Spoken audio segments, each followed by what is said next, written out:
Blessed be all of my Virgo people out there, Sun, Moon, and Rising. It's time to have a look and see just what's going on when it comes to your weekly astrological and tarot card forecasts for the week starting January 13th, 2025.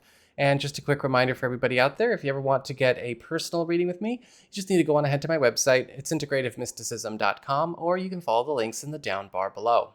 So what's going on when it comes to your astrology weather for this week? Well, on the 13th, we've got a very strong full moon in Cancer, all the while the sun in Capricorn is trine to Uranus in Taurus. And this is spelling fast, exciting breaks and road changes for your personal life.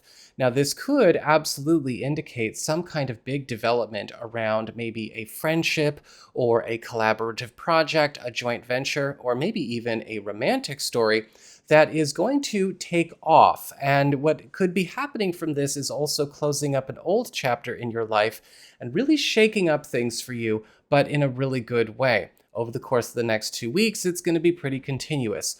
Just make sure that you can keep up the pace because, again, fast, exciting breaks move fast. On the 15th, however, we've got the sun in Capricorn opposite Mars, retrograde in Cancer. And this is about clashes and competition. And it could be the case that something that is actually getting put on the table by a romantic partner or a love interest or even a new love opportunity is going to be clashing with something that you may have going on with a friend, or perhaps a friend or somebody or a contact of yours could be blocking a good situation, a good plan, or good romantic development from being able to run its course, whatever is getting put on the table. Pay attention to what's going on here. Because Mars retrograde is in your 11th house, it is likely more on the friend side that you might be seeing the problem. So that's what we've got for your astrology and the weather. Let's have a look and see what's going on with your tarot and the traffic. All right, Virgo, time for your tarot traffic. And it looks like for your big spiritual theme, your big focus for this week, you've got the sun in reverse. Now, the sun card is a really, really good card. It's one of those cards that even when you reverse it, you don't really change its meaning very much.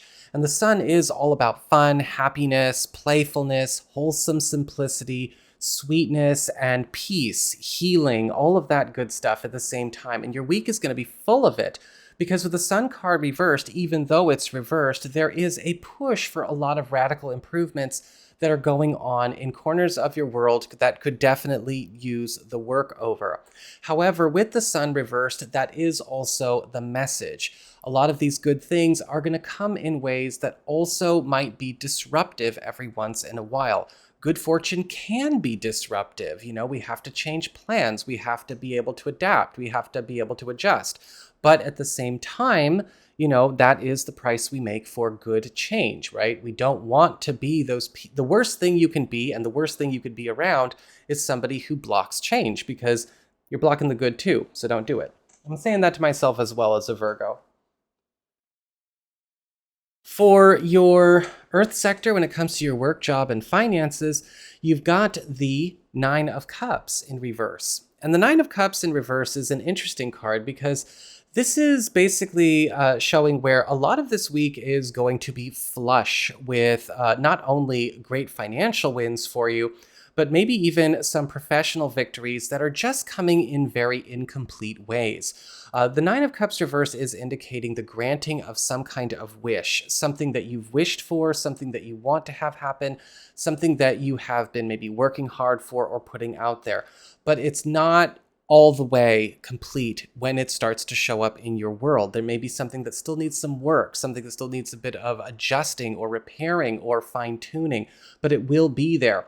This could also indicate on the professional level something that is kind of a godsend, so to speak, that you're going to be very happy with. But again, it might need some work, even and get polished up too. For your community, friends, relatives, and other people in your life. You've got the Knight of Cups upright, and the Knight of Cups is indicating that it looks like a friend, either new or known, is going to be working really hard on getting closer to you and closer to something that you both care about in such a way where they actually pull off some kind of miracle.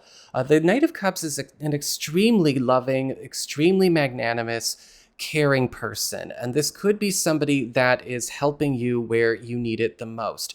A lot of the times with the Knight of Cups, this could be somebody who is just wholeheartedly offering their time, their energy, their efforts for free, or this is somebody who is insisting on being allowed to help you. And I say, let them. Your challenge this week is the Ace of Swords upright, saying yes, letting things happen, giving the green light. The Ace of Swords is the green light card. It is the road opener card. And when this card shows up as a challenge, when I'm reading for my clients, a lot of the time it will show up for people that, again, kind of like that fear of change, are constantly putting out there that they just want everything to stop, when it's like, okay, hex yourselves, I guess. The Ace of Swords is saying, no, you want good things to happen, good things are at your door, but you've got to let them in. This can also indicate giving permission, giving access, giving green lights to people and to situations and to opportunities that you've left hanging, or make sure this week that you don't leave good things hanging. Conversations, opportunities, requests, or anything that people might be doing for you need you to participate with them and give them the room, the space, and the authorization to do it. So do not forget. And finally, for your relationships with love, romance, and partnerships, you've got the Queen of Swords upright. And the Queen of Swords is all about problem solving. It's all about help. It's all about clearing up, clearing out the smoke, clearing out the clouds. It's all about setting everybody up with clear and not only, committed direction, but also bringing in new security.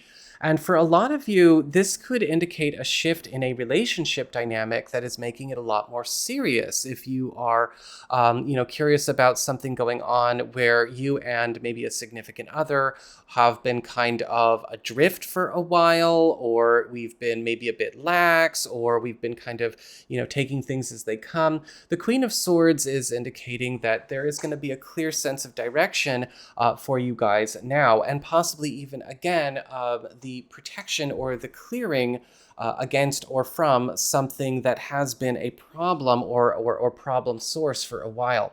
And for those of you who are single or available, be prepared. You could be finding yourself a tough cookie to get well acquainted with this week. But just understand, with the Queen of Swords, they might be kind of tough on the exterior. This is kind of a badass card. Very smart, very quick-witted, very intelligent, but also no nonsense. So that is what I've got for you all. I hope you found this helpful. If you did, don't forget my name is Nico, Son of Selene, and should you ever want to get a personal reading with me, you can go on ahead to my website. It's integrativemysticism.com.